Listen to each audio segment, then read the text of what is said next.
This is my floating workstation, desk, or office. In this video, I'll focus on how the project came from here to here. 3 years ago, I finished my DIY CNC router build with an end goal of producing some sellable products at some point. Now, in case you're wondering how and why I chose this project, here are 3 reasons why. Number 1, this is a cool project, hands down. You want one of these. Number 2, it can exist in several different configurations. Can be used both sitting down and also as a standing work desk. It is a suitable project for CNC plywood router cutting and pretty straightforward to build, which brings us to the design process. Now, first things first, you have to settle on the idea first, right? Make sure this is the idea that I want to go with. Now, to ensure that the project is easily manufacturable and also easy to assemble, we must pay attention to the design. The design must ensure that the part components easily fit together without extra processes or special tooling. The design must also ensure ease of manufacturing. The parts are designed to be machined using a regular 1/4 inch cutting tool. I also made sure that I use a sharp tool and ran a finished pass, which minimizes sanding. The first component designed is the back panel. It's designed to be made out of 36 by 60 by 3/4 maple panel, with cuts as shown. Notice the rounded corners. The panel will mount on the wall using 2 French cleats. The table is designed to be made out of 3/4 maple plywood. Here are the details of the hook design. Notice the rounds. The features are designed to fit like Lego. The slide door cabinet is also designed to be made out of 1/2 inch maple plywood, and it's easy to assemble.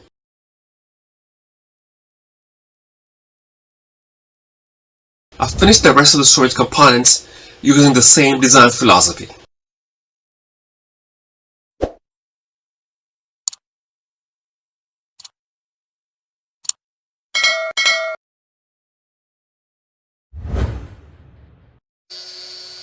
To CNC route the components, I use a 1/4 diameter compression end mill at an 1/8 depth per pass. It's also super important to use a sharp tool to get clean cuts. That will require minimal sanding. After cutting all the pieces, it's now time for assembly. The table components were designed to easily fit together before applying glue and adding screws.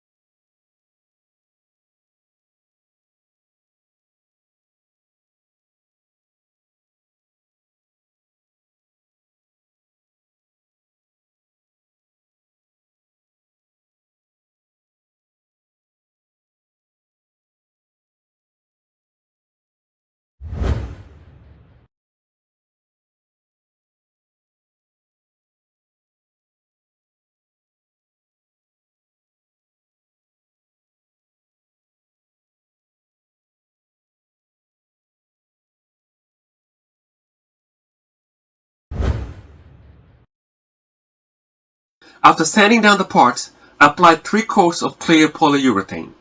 I was able to achieve a super smooth shiny finish by sanding with a 440 grit before applying a very light 3rd coat. To install the cleats on the back panel, I first take measurements.